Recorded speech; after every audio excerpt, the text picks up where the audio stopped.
2018-19 research so far of what we're working on with safe autonomous systems. And the latter part, I'll talk to you about what we're doing in 2020.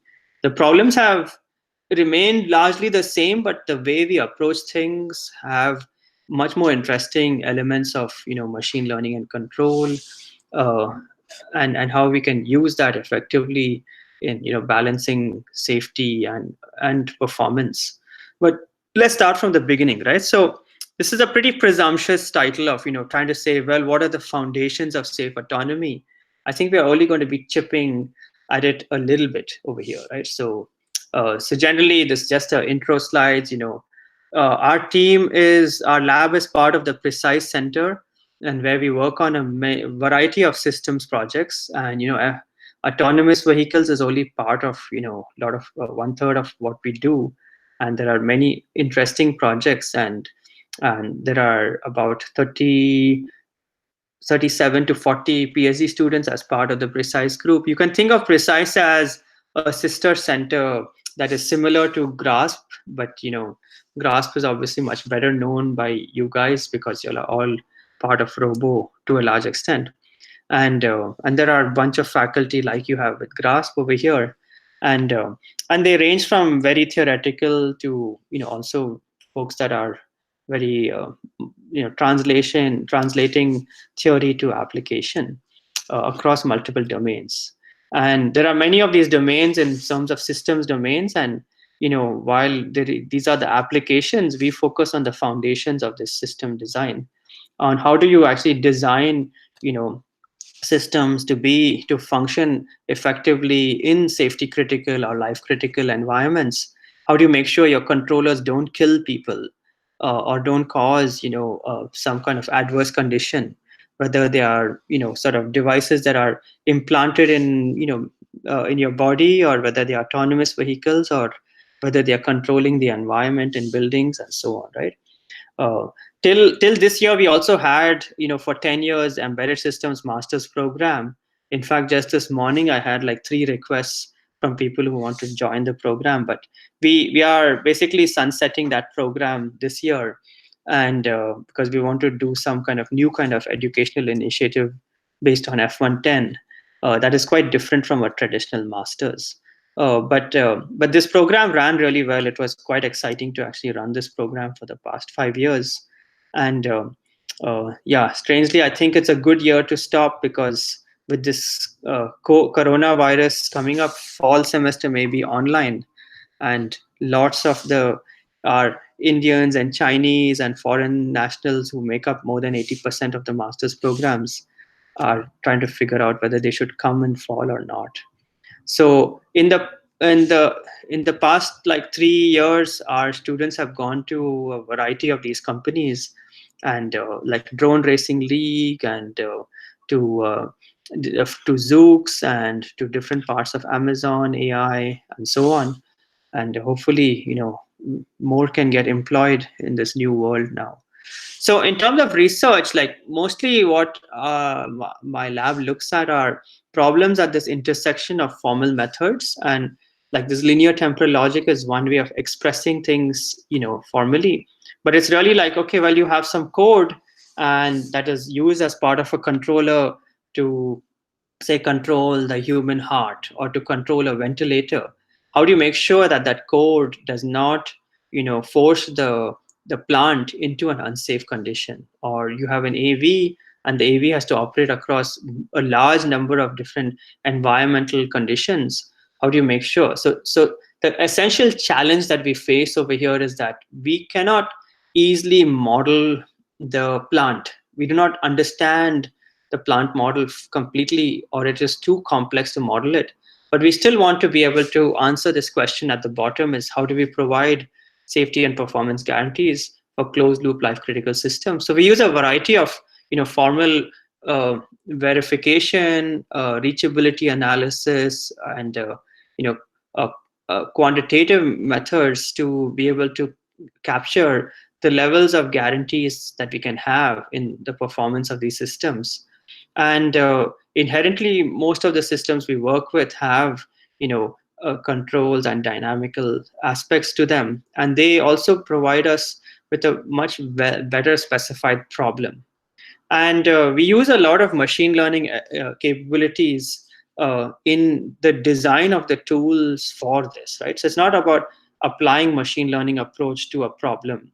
It's really about using machine learning under the hood to solve these problems. And we apply these across three different domains in medical devices. So these are like implantable cardiac devices, like cardiac defibrillators, which can shock your body, and you want to make sure that they only shock when you're supposed to shock. So just before this meeting earlier in the afternoon, my whole this late morning was focused on how we are designing some new heart models, and how do we actually capture some complex cardiac behavior with that. So very different from F110. And autonomous systems, that's what we'll talk about today. And energy systems, very interesting topic of how do you bridge learning and control to capture complex models, but with different kind of data driven approaches, where you don't have to invest months and months of time and effort, but you can actually have some very incredibly fast learning approaches to capture systems with very complex dynamics.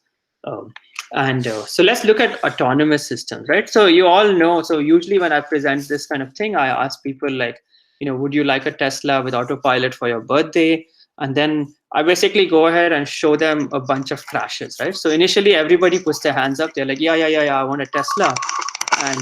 And I say, you have to drive it in autopilot. They're like, sure. And I show, okay, look, it's just a mild tap over here. This is in Switzerland. Similar case, the car is in front. It moves aside slowly.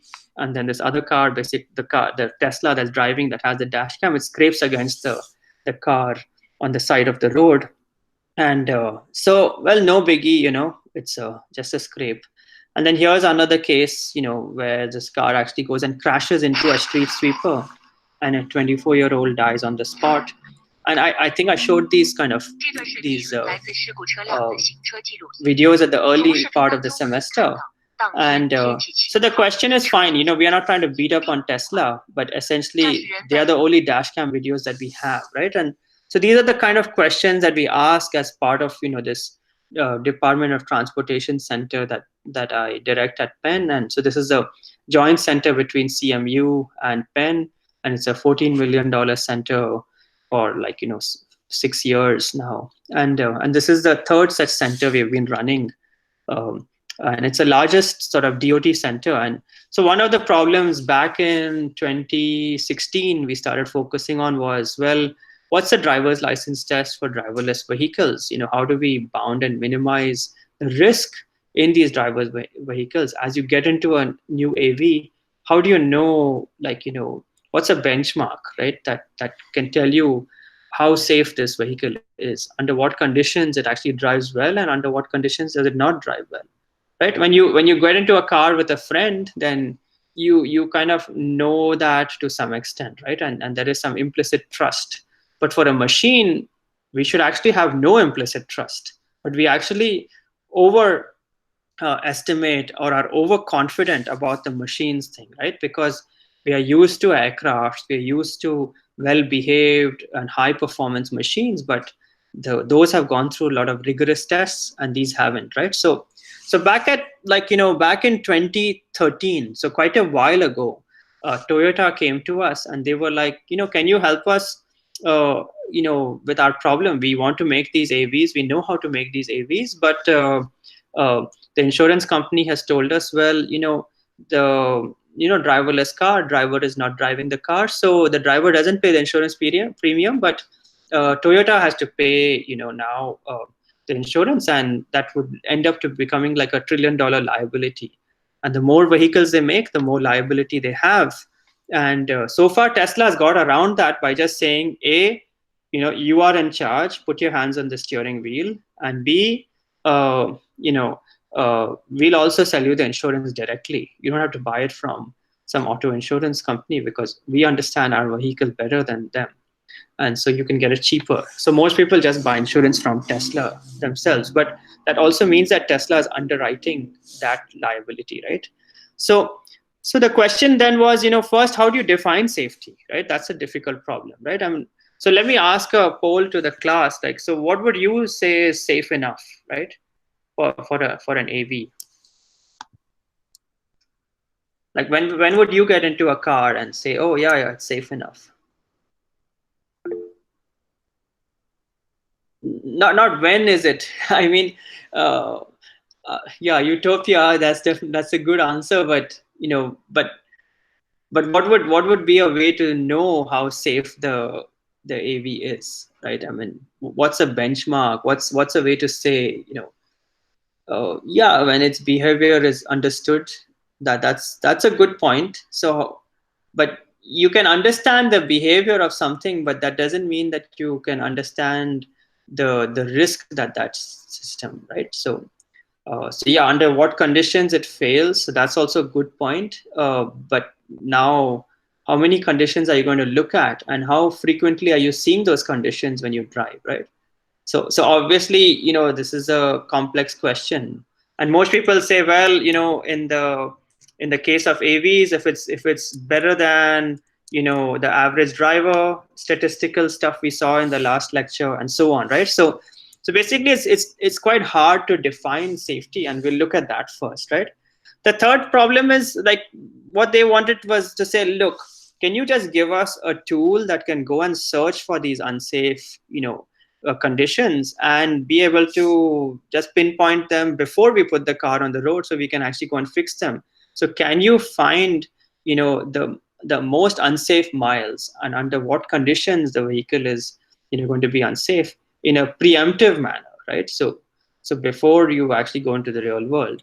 And then there is an ongoing project with Intel. We have part of the Intel Science and Technology Center at Penn, in the final year of it now, on connected AVs.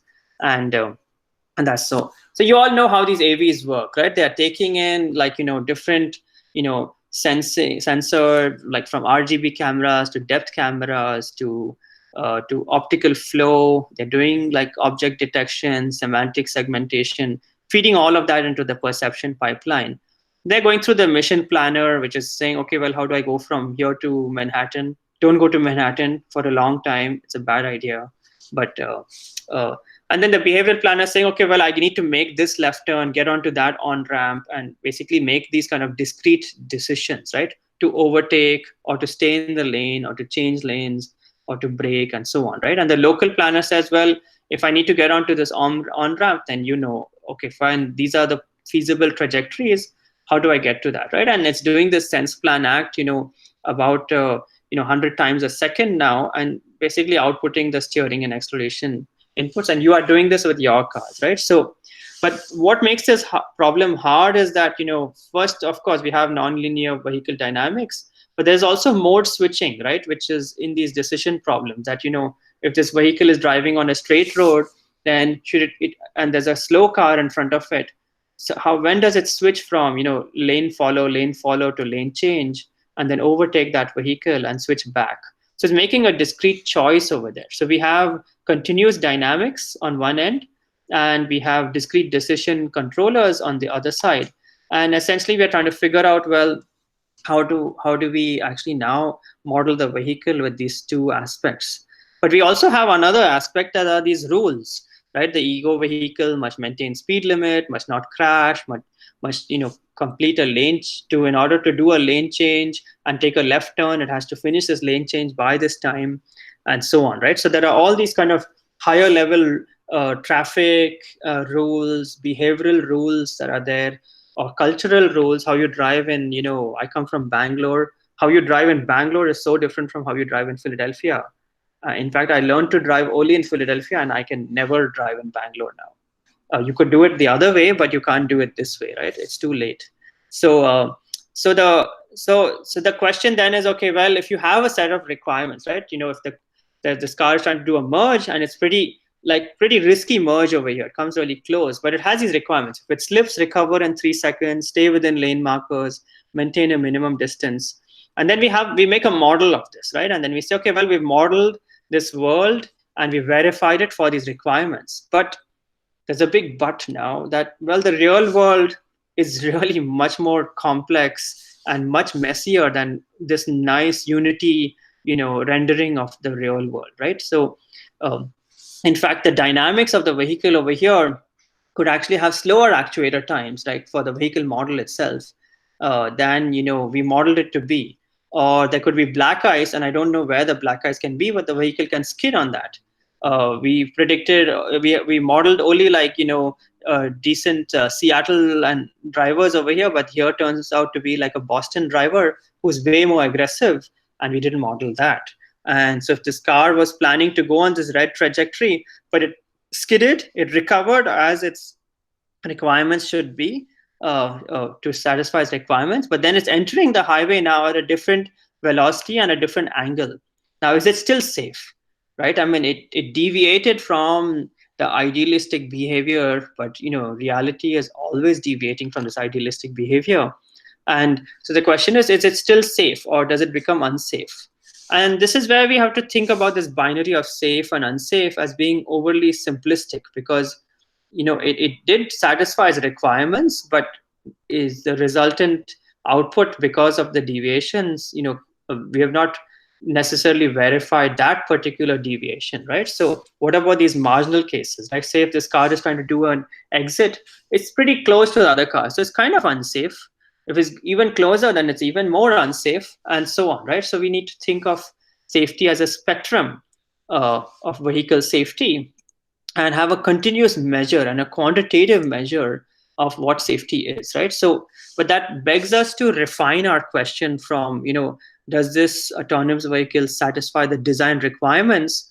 Yeah, well, it's satisfying the design requirements, but lots of things have changed. The environment has changed, the interactions with other agents have changed. Your assumptions of what they are, too broad across a distribution. So we want to say, well, if we've developed a model, how robust, does this model or the vehicle that we have designed satisfy these requirements? Or how well, given that you're going to have perturbations and changes in that environment?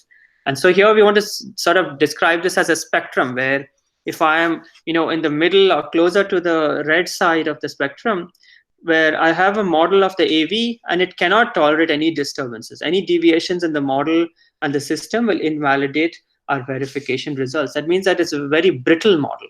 Versus if I have a model closer to the left side over here that can tolerate large disturbances and still say that your AV is going to be safe or is going to be unsafe, and basically give you a clear answer, then we say, well, that model has increasing robustness, right? And so robustness is a quantitative way of really saying that, well, this is the level to which the model and the system can tolerate disturbances and still remain, safe. That, right? So that's and so because we keep driving through very different conditions, very rainy conditions, very slippery conditions, bad lighting, light coming directly in the line of sight of the sensors, and so on. So many of y'all would be familiar with this case, where this was back in summer of 2016. There was this Tesla car accident in Florida where this driver was driving around on this arterial road, and there was a big truck turning here, right?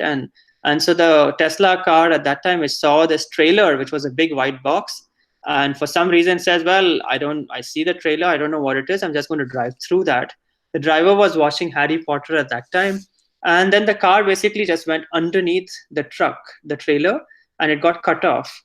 The top got cut off. The driver died on the spot.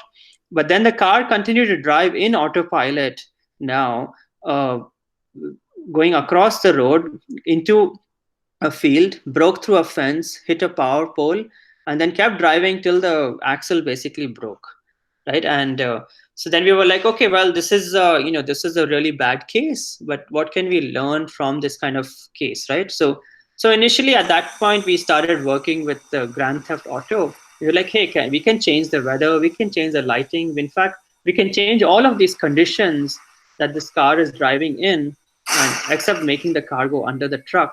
But in that case, we said, okay, well, can we use this as a way to build some synthetic world, right? Our goal here was not to recreate, that accident or make some cool demo, but really to say, well, can I use, that kind of virtual environment to actually capture, like a LiDAR map. And this is what we can capture from the depth buffer of the game. And so this was work done by Matt.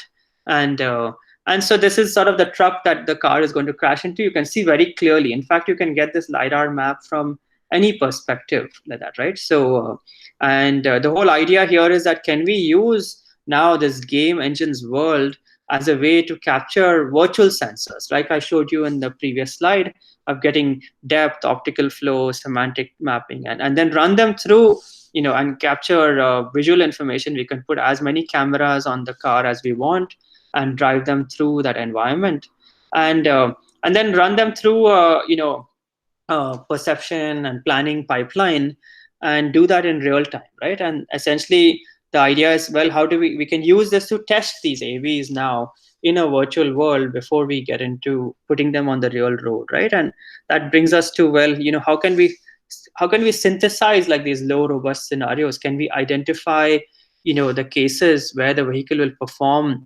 inappropriately or with high risk beforehand, right? So we can search for scenarios. And so we started to like go through the whole GTA world and say, well, if I have an initial conditions in this case, then how will which are scenarios, under what conditions will the vehicle actually have an accident? And so then we started to basically have GTA as a front end of basically executing and capturing what's happening in the world, and connecting to our back end of the perception, planning, control pipeline. And then we looked at, well, okay, how can we use like different CNN approaches for end-to-end learning, like using AlexNet over here to with this Dave 2, similar to the Dave 2 project, and then drive this car through that world, continuously, say over tens of thousands of miles, and then automatically identify the conditions and the cases when this vehicle actually loses tracking or basically does not behave in a safe manner, right? So we have to be able to define what is safe or what is unsafe very clearly, or specify that very clearly. We don't want to manually like go through tens of thousands of miles of this, right? And here we can crash these vehicles as much as we want, as long as before we put them on the road. And in fact, this is a Tesla accident from 2018 November, where this car steers across a cliff edge and then crashes into the other side of the cliff, right? So this is just to show, look, these are some similar conditions, but I wouldn't stretch that example much further. Bad things do happen to cars. We're not in a Tesla beating sort of game here, but it's just that they are the only company that have these AVs out there, right? So essentially then our idea was, okay, can we then use like third party autonomous vehicles, like perception, planning, control pipelines, and plug them into our our autonomous vehicle computer aided design testing framework, and plug in any kind of synthetic world, right? Here we were initially using GTA, then we left GTA because it's kind of limited. And then you can use Carla, you can use different kind of environments that are out there, LG Sim and so on.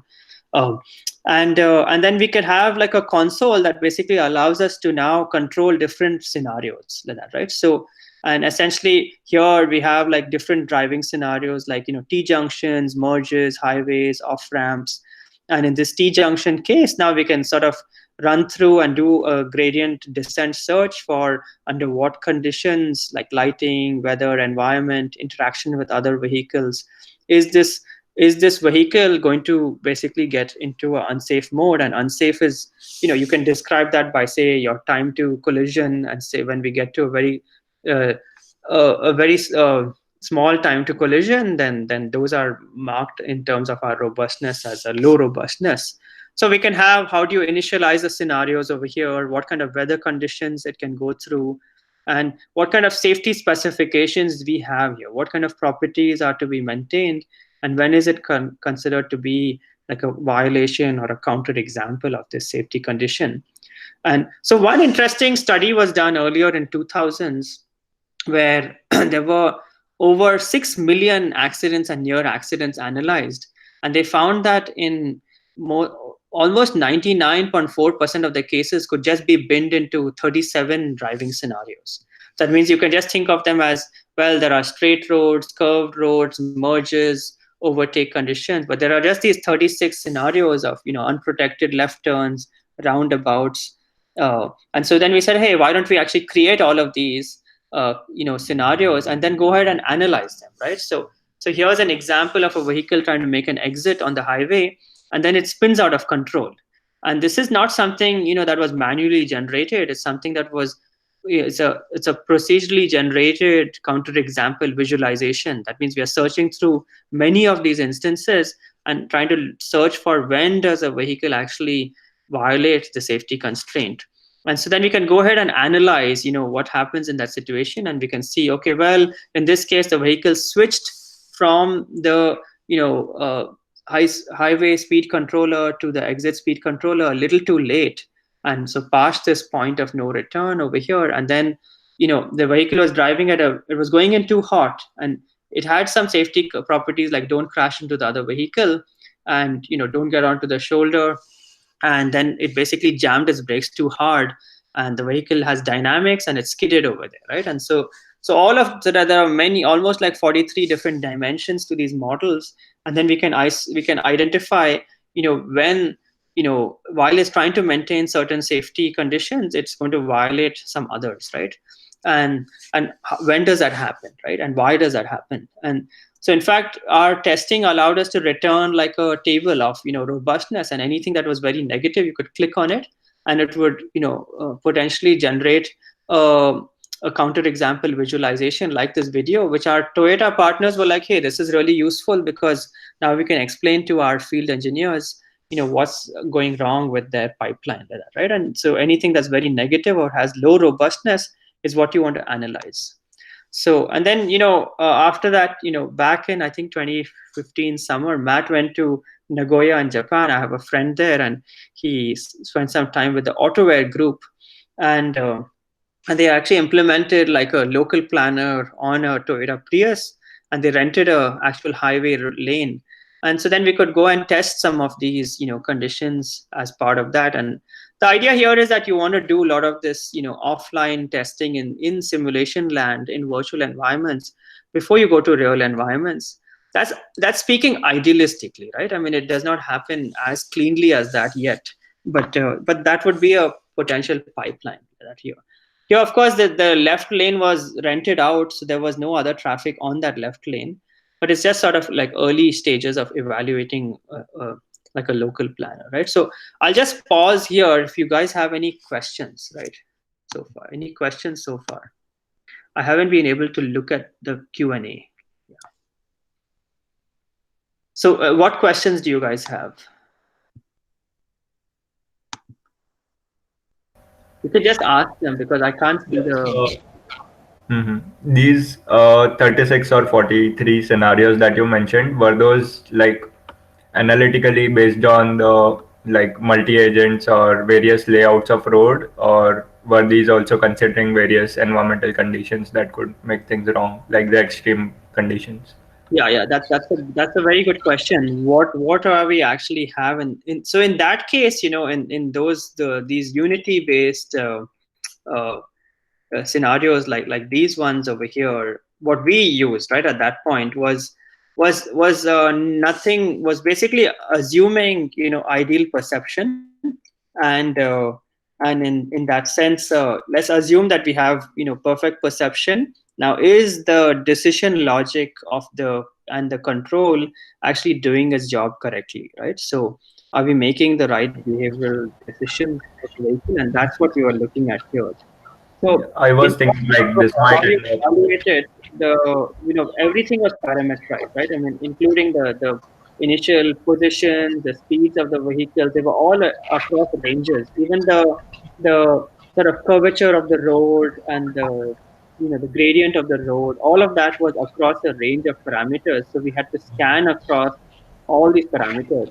And the main problem is that you can't do this exhaustively, so you need like an efficient gradient descent search to do that. So in some sense, we split the problem into two sub problems, right?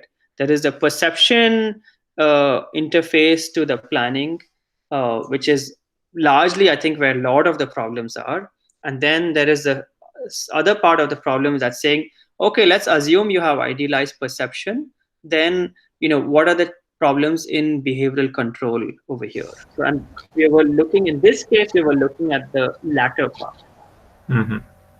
And this might lead to like overfitting robustness to ideal cases and may not generalize.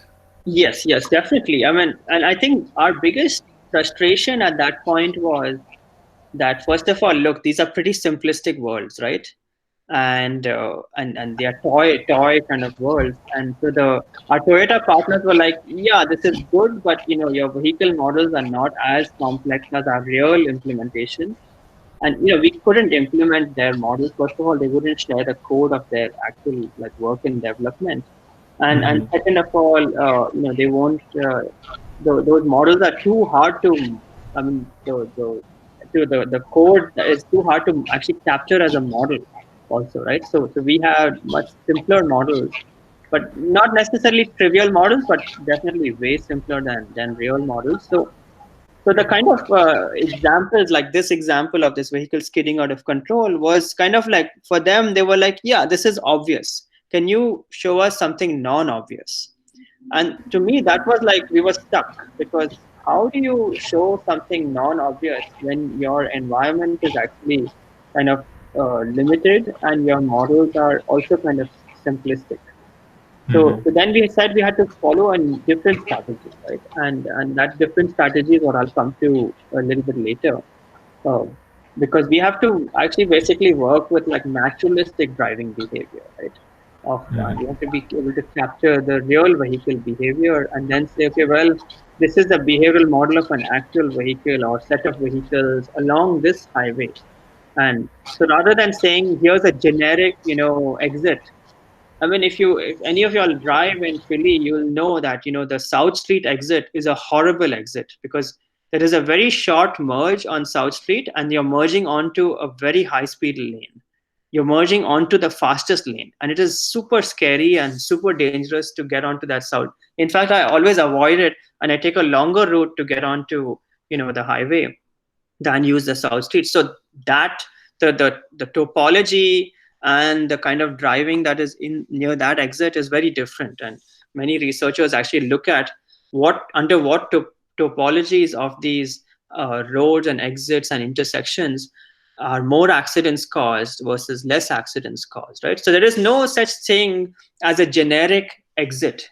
And but we had to, like, our research, you can see it kept trying to capture what is the problem. Is the problem this? And then we find some limitations in the way we model the world, because the problem is that if you use formal methods, and I'll show you that in the next few slides, you can't apply them to extremely rich and complex models. They just don't scale.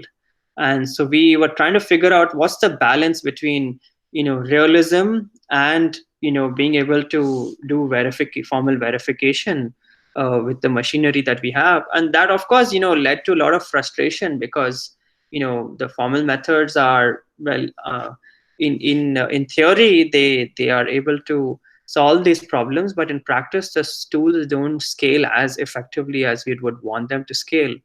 And so that's also like a research of its own, right? How do you actually get formal verification to work effectively for these kind of autonomous systems problems?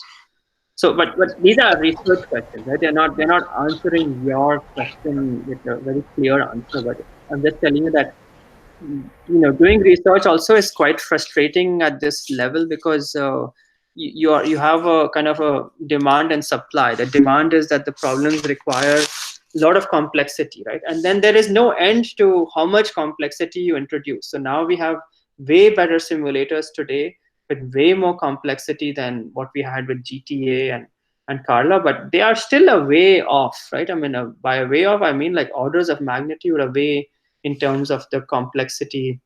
And they do not have ways to actually show how adverse weather conditions affect the perception pipeline. Like, we even do not know from a physics basis of how to capture adverse weather conditions and its effects on, like, say, a lidar, like that, right? We do not know that to even start to encode that in a simulator. And that's actually where a lot of the problems are. So what we decided at that point was, let's focus on the problems that we can solve, and let's at least try to solve them, which are more on the behavioral and the decision logic of these vehicles, assuming that you have good perception. Of course, I would roughly guess that about 90% of the problems with AVs are on the perception and planning interface, and fewer are on the behavioral logic side of things. Any other questions at this point? I'll just go quickly through, like, so there is this primer on metric temporal logic. I'll just cover this, and I'll just I don't need to finish this entire presentation because I want to keep time for the rest of the lecture too. And so I'll just spend another 10 minutes and show you what we did in the past and where we are at, and then some of the current projects. And these, so then we started to look at, well, how, within these virtual environments, we can actually now set up some ranges of initial conditions in terms of locations, in terms of times, and and so we can set up experiments now to actually then formally verify the behavior of these different agents. And so we were looking at how do we actually achieve that within simulated environments. And so you can think of like this example here where this vehicle is making a right turn at a T junction, and we're looking at well, under what conditions of where the vehicle initially starts, its ranges of velocities, and the goal that it has to reach at, under what conditions, and the spacing between the other agent and the environment, given that they have dynamics, there are traffic laws, and there are variations in the road topology, that will these vehicles actually get into a near accident or an accident. And so how do we analyze this exhaustively, right? So you can think of it as, initially, suppose I just want to look at, say, the distance between two vehicles, can start, the vehicles can initially start non-deterministically at this point over here, and then they follow from that initial state, they follow some deterministic trajectory through that environment, and and we simulate forward, right? So over time we can say, well, the distance of this vehicle to another vehicle basically comes, it shouldn't crash into the other vehicle, it shouldn't touch the other vehicle, and so the distance should always be less than c. So the closest it actually comes to the other vehicle is at this point over here. And we say, well, this is what we'll define as the robustness of this trajectory. In this case is, what is the minimum distance between the trajectory and this red line. So I'm just showing you like a really simple example of, just one kind of, property over here and a very simple trajectory. So if you have another trajectory, which is another simulation run, then you can see, well, that gets actually much closer than the first run. And so that trajectory has a lower robustness than the green trajectory. And in fact, you can sort of generalize this to say, well, any trajectory that is initialized on this from this initial set and remains within this tube over here is said to have like a certain robustness. And we do not need to, so if we've simulated this thing over here, we can say, well, this is a robustness, and any perturbation, it can handle like this much maximum perturbation to that, right? So as long as if you start from this initial condition and you stay within this tube, then you are essentially safe, right? Or you have, but if you get out of this tube and you never come back in this tube, then you are unsafe. And if you get out of this tube and we have to forward simulate, and you do get back in, then we do not know if you're going to get back in or not once you get out of this tube. So you could be safe or unsafe. We are not sure whether you will get back in until we finish that simulation. But from here on, we do not know whether you're going to get back into that tube. But based on the earlier simulations, any sort of disturbance that you have that is within this range from the initial simulation, then we don't need to do that simulation again, right? So we can eliminate the search space. So what I mean is that our search space over here is a very large search space. You can think of it as more than 47 dimensions of vehicle dynamics, other agent behavior, weather conditions, topological variations, and so on. And And what we want to do is actually figure out with each simulation what is the robustness that I have, and then not simulate any of the cases within that circle and eliminate that as a safe set over there, right? And what we want to essentially do is by cheap testing, we want to eliminate all these safe cases or very unsafe cases, right? So very safe or very unsafe. And what we really want to determine is what is at the border of these safe and unsafe, where testing alone cannot help us determine if they are safe or unsafe. That's where we have to use verification and say, then and feed this case, for example, over here within this region to a verification engine. So we're breaking down the problem to first do cheap testing with this robustness, guided falsification over here, and then eliminating a lot of the search space. And then this verification is done by a tool that can only work on small problems. And I'll show you how that is done.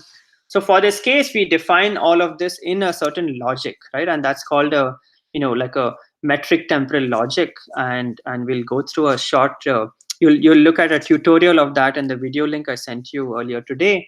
And so with cheap testing now we can, and I say cheap testing because verification is very expensive in terms of execution time and complexity. And so we can eliminate, say, if we do 10,000 runs of the iterations of this T-junction case, we can eliminate all the green cases which are very safe. They have high robustness. And the red cases are very low robustness. But the problem is that the green and red in this region are mixed up over here, right? So we need to then start to sample from that range, right, of the vehicle position and the environment vehicle's velocity, and feed those cases to the exhaustive verification tool to be able to do that. And the way we feed that to this tool is by actually capturing this entire example within a certain logic, right? And so here are all the conditions of how this vehicle is actually driving through that. And essentially it comes to some logic over here. I won't go through the details of this logic, but essentially you can just think of it as like Python and C++. This is another kind of logical language now, but that is quite expressive in explaining the vehicle dynamics and the vehicle's decision making, but over time, right? So we can take a set of these agents and the actual scenarios that they are driving through, and then define what is unsafe, what kind of accidents or near accidents are unsafe. And then we built a tool where we could now capture that in terms of the environment, the ego vehicle, and in a scenario definition language, and describe each of the agents in a very in a hierarchical manner to say, well, here are different execution cases or different driving scenarios. And now let's actually first feed that, capture that as a hybrid systems model, which has both the continuous dynamics of the vehicle and the discrete decision making uh, parts of the model. And we can first feed that into a falsification engine, which is essentially like a testing engine, and that is eliminating cases that are very safe or unsafe. And then the cases that are in this marginal or low robustness, then we can feed those into an exhaustive verification engine like DReach. And the whole idea was, how do you divide and conquer this problem so that you only feed small cases to the verification engine, and you can get that right. And that was part of what this tool was doing, was really doing this kind of gradient descent search for identifying the operating conditions to capture low robustness executions. And then we had to verify those to determine exhaustively whether they are safe or unsafe. And then we showed, okay, look, if you use synthetic environments, how does that compare to real driving databases? And they basically cover the distribution in terms of colorfulness and image complexity, well enough with these actual driving databases. In fact, if you see the images on the right side, it's very hard to say what's real and what is not real with from these virtual engines like that, right? So I'll skip over this part. This was some work that Matt had done what in 2018 on naturalistic driving behavior, where you could capture real vehicle videos, and this is like a ngSim database. and from that you can extract the vehicle's dynamics in terms of lane changes, speeds, how aggressively they are driving, and then use that using this Gale based approach to then synthesize vehicles that are sampled from the same distribution of driving behavior within a simulator, right? And then now essentially in simulation you can actually now drive the simulation to operate at the very aggressive behaviors or very unsafe parts of the tail end of the distributions for the different features, and speed up essentially what is this rare event simulation. And essentially the idea is that, look, accidents and near accidents are very rare. Most of the time we are pretty crappy drivers, but we essentially are still pretty safe like that, right? So we're not that attentive most of the time, but we're not extremely unsafe also.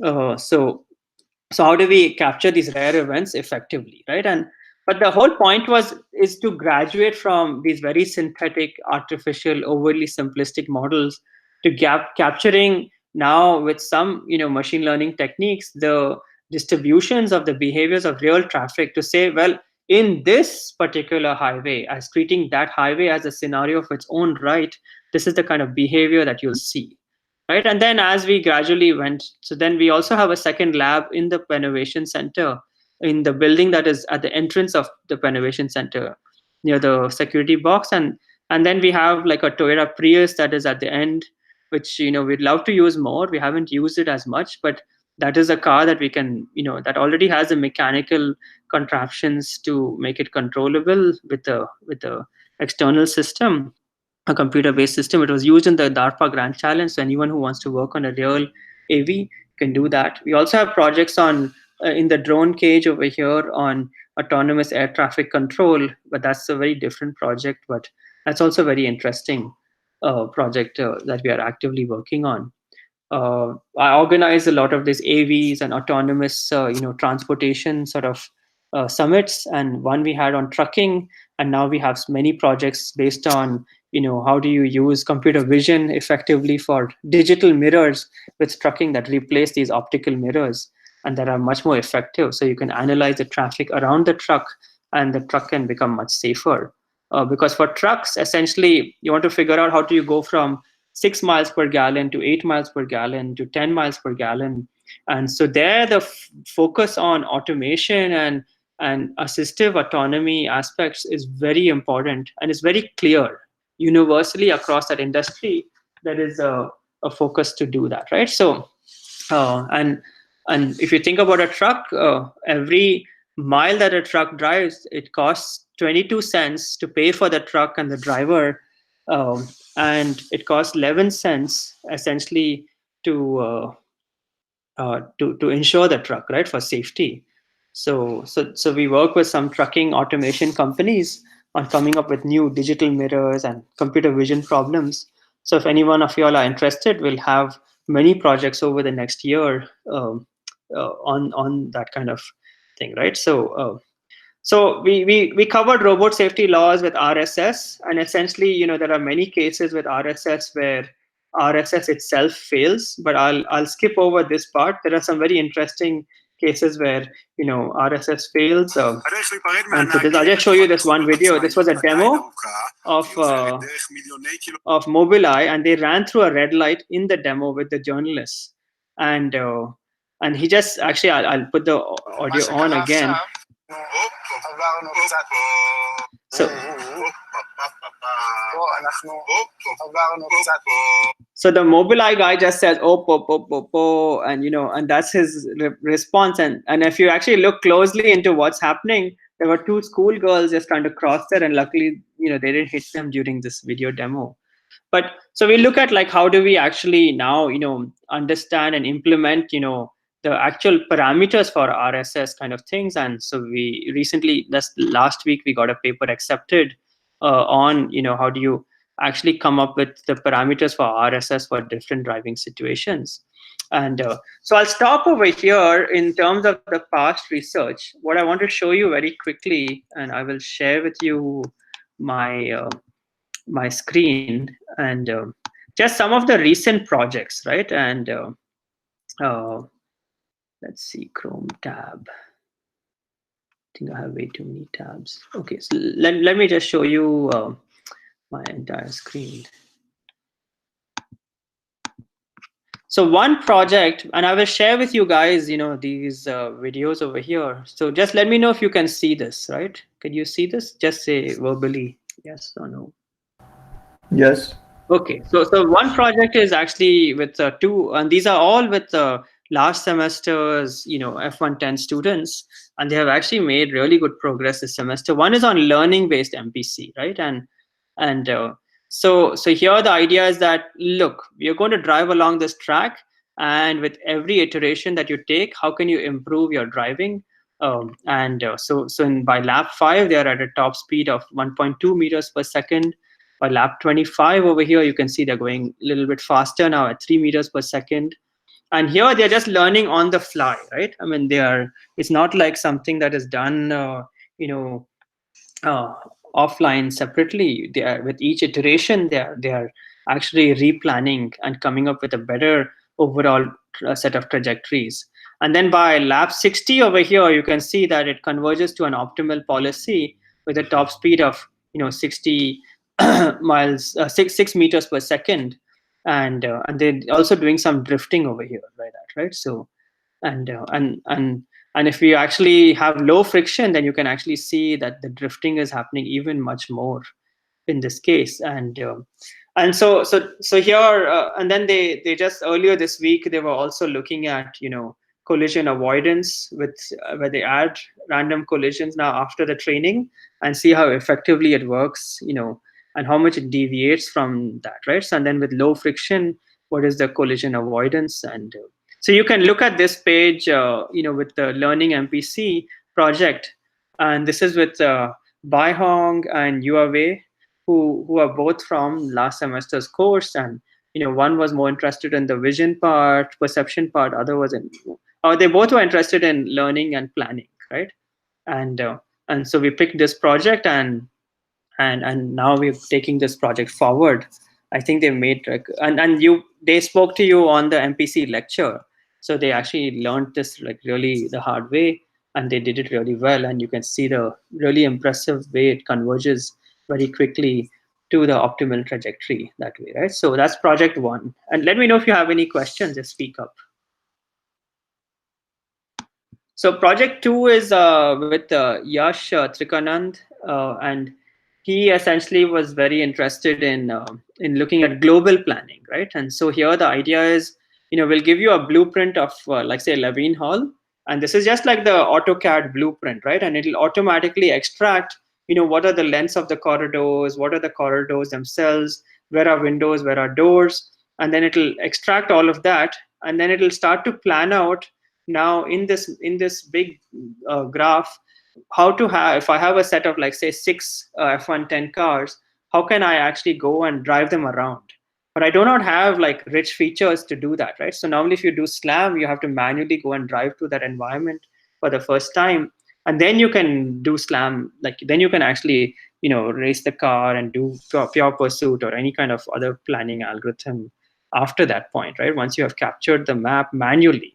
So here the question is, how can we eliminate that manual step and automatically from the building's blueprint, which is very featureless. It just knows that there's a left turn here, there's a right turn here, there's a bump there, but that's it, right? It has very few features in the building's map.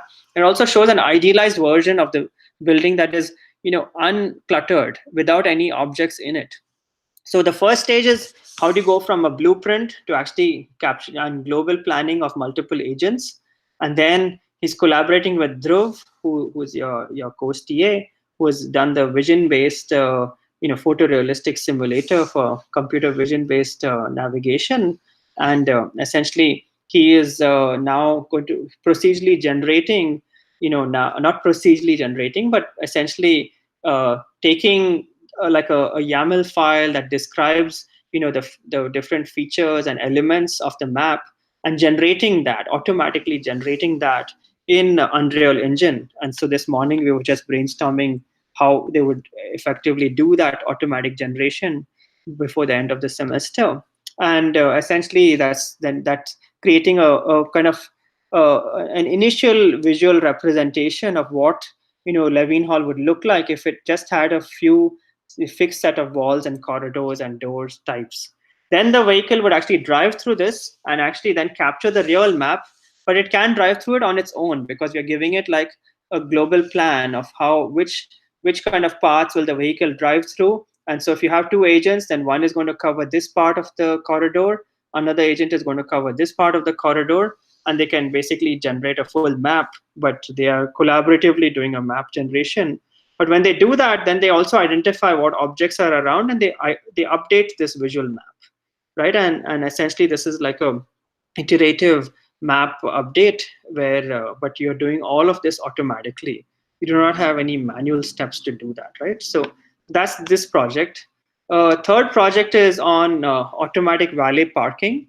So you, like in this class, we've been obsessed with, okay, smart cars, put all the sensors on the AVs, spend $4,000 just on our toy cars, and or some $20,000 on real cars to put so many different sensors.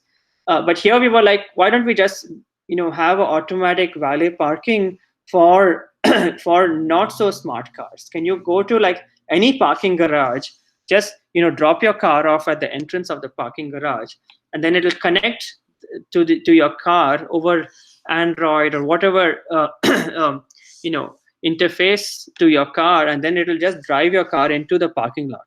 So what this project is about is how do we take now, if we put in some lidars in the parking lot, and I'll show you this video over here. Let's see if we can view it in full screen. But essentially, in this case, I have a slides that's ready. That's great! I forgot you guys are online. So why don't you, Zero, if you want to just share your screen, I'll stop sharing my screen. Okay, so yeah, and then whoever else is online, you can just quickly describe your project. We'll go until 4:20, and then we'll switch over to the second part of the. Okay. My name's Ray. I'm also a second-year robotics master student. Let me see how.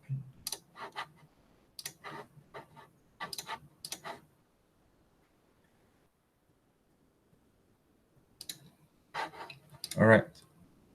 So for this autonomous valet parking project, some of the concepts that are, we can have a.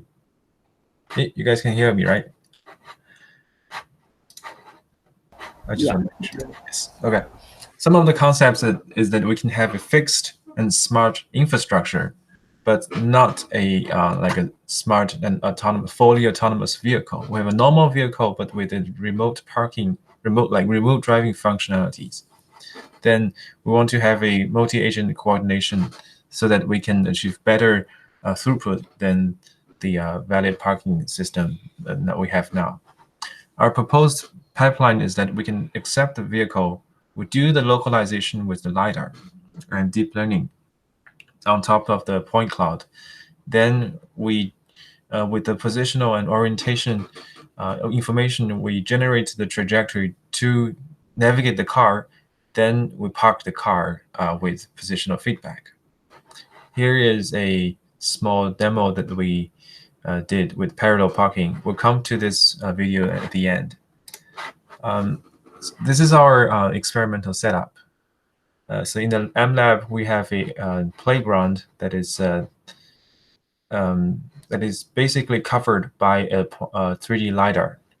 The LiDAR is viewed from the F-110 car from a third person point of view.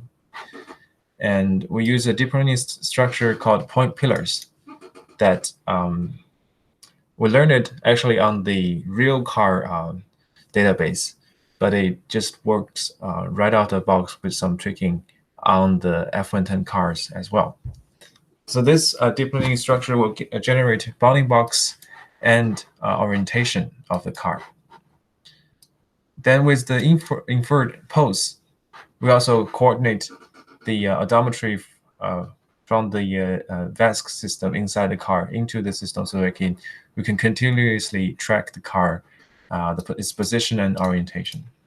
So here are some of the components in the system. We have the Ulster LiDAR, we have the visualization, then the deep learning part is done with Python, and the tracking and parking control part is all done in Python. Everything is connected with the ZMQ network. So when we have the position and orientation of the car, we then generate a occupancy grade based on the point cloud we get. Inside this occupancy grade, we can tell that this part is a good parking spot, and this part is not because there's obstacle. We recognize what is the detected car inside this occupancy grid.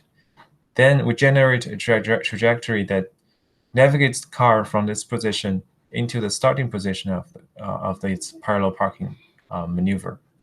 Then we back up the car into its parking spot with the positional feedback. So just here, I'm going to show you the demo video. This is like the small parallel parking demo that we did. The car starts from here. So I think, Zira, I'm not sure your presentation view is visible. Is it? It was visible. We saw the video. You saw the video? Okay. Yeah. Okay, go ahead.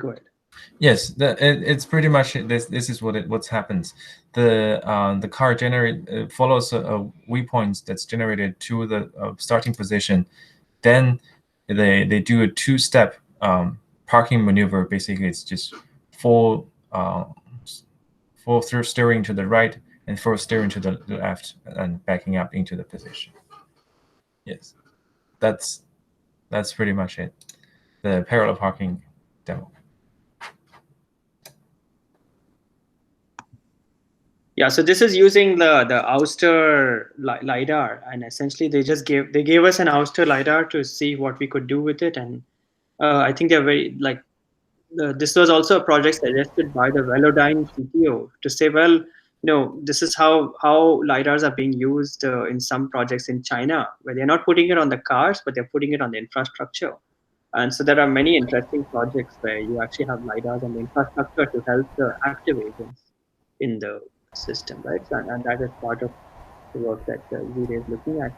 I had a question. Yeah, go ahead. So was the planning done using like the simplistic Dublin car model or something? Because he said it's maximum steering all the time. So the maximum steering is only done when the car arrives at the starting position. Then the backing up, it's a separate navigation. The trajectory before it arrives at the starting point, it's done separately. Yes. Mm-hmm. So there are like two planners. It's essentially one planner because we calculate the starting position, and when it arrives there, then it's going to park it. Like that part is right now it is hard coded, but we're going to involve other more advanced planners so that we can have a better overall planning of the trajectory, not separating two Thank you. Yeah. So I also have one question. Go ahead. What is the filtering approach you're using for the car and the obstacles? The fitting approach. The filtering. Filtering. So we can have the position of the car, right? So everything except the car, it's the obstacle. If that answers your question. Because it looks like you had some blue and red dots on the obstacles in the car. So what were those? So in the occupancy grid, you mean? In the video demo, like there were some blue and red dots. In this one? Those, This is the occupancy grid. And the red dots are the obstacles. The blue ones are recognized as the car. So we don't take this as obstacles. Only the red ones are obstacles. Okay. Yeah. Yeah, maybe Zira, you can describe what this point pillars is doing briefly. Okay. Sure. So the point pillar. This is the entire structure of the point pillar. You could just zoom in a little. Yeah. Sure. What we have differently from a computer vision CNN is that we're taking in point clouds, and point clouds are just X, Y, Z and reflectance dots. That is not the image. There's a set dimension, but point clouds it's randomly inputted into the information structure. So what it does, it first binds every dot into pillars, so that it binds onto the XY plane, and it does some encoding of each points inside the pillar. What they call this is a pillar feature, and they put the pillar features together to generate a pseudo image that is with the set dimension, and this image goes into the like a normal CNN. It's a hierarchical CNN that it uses. Then it goes into the SSD. What SSD is a like a traditional detection head for bounding box generations inside the image. So what's different from that is it generates a point pillar features from the point cloud, and does a pseudo image. And the background part, it's the same as the traditional like CNN networks. Any questions? Yeah, so I'll share with you the report, the write-up that Zire and Evan Brink are preparing for this, in the coming days, and also the links to the other projects. I just want to pass the baton on to Bai Hong and Yue, who I actually rushed through their project of the learning-based MPC, but anything I left out, you guys can just walk through that in 3-4 minutes. Like that. Yeah, thanks, Zire.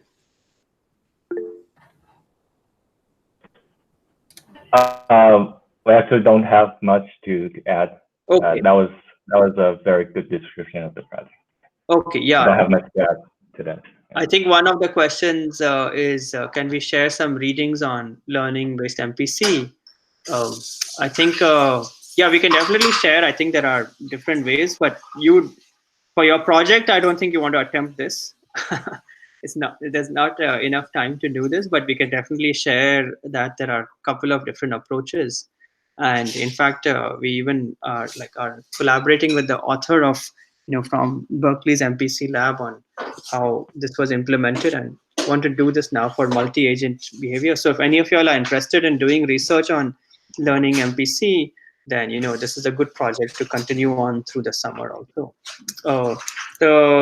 And I'll share some links with you all through over Piazza. So one, just very quickly, I don't want to take up too much more time, but I'll just cover the last. So we looked at learning MPC. We looked at the AutoMapper project over here, and then we looked at this valet parking project. That's another example of what we are covering here. And then this is also, we have another team of about 5 master students in Sweden who are actually working on many different RL approaches for with the F110, and they actually have like a huge a track also. And I'll share with you their blog, and it's like the biggest track I've seen, in terms of how they're doing things, right? So they also started with the simulator, but then they built like a really nice circuit, and you can see this image over here. This is way bigger than any F110 track that we have, and they've been racing their cars in this circuit in Sweden. So I'll share with you that link too over there, right? So at this point, I just want to pause and see if you guys have any questions, and was this useful, right? So, and I think there are some, yeah. So was this overview like useful? Do you have any questions regarding this? I had a question. What would the next steps be on the learning FPC problem? I'm just wondering, like, what it looks pretty good. It looks like it does pretty well. I'm just wondering what the next steps are. Okay, so I'll let Baihong and Yue answer, and then I can answer.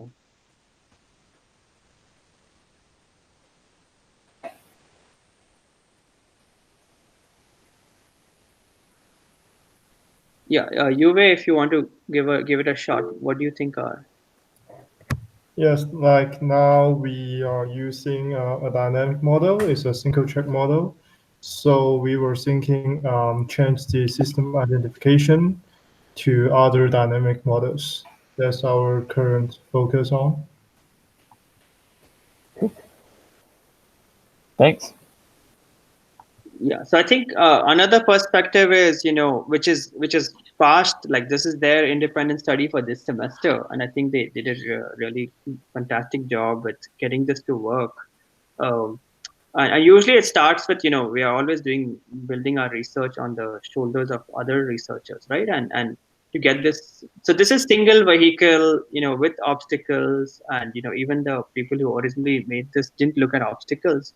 But the next step is really to look at, well, how do we do this in a multi-agent sort of racing environment for that, right? So kind of like what you guys are trying to do here, but in an online learning or active learning kind of setting over here. So that would make for a really good summer project like that, right? So yeah. So other questions?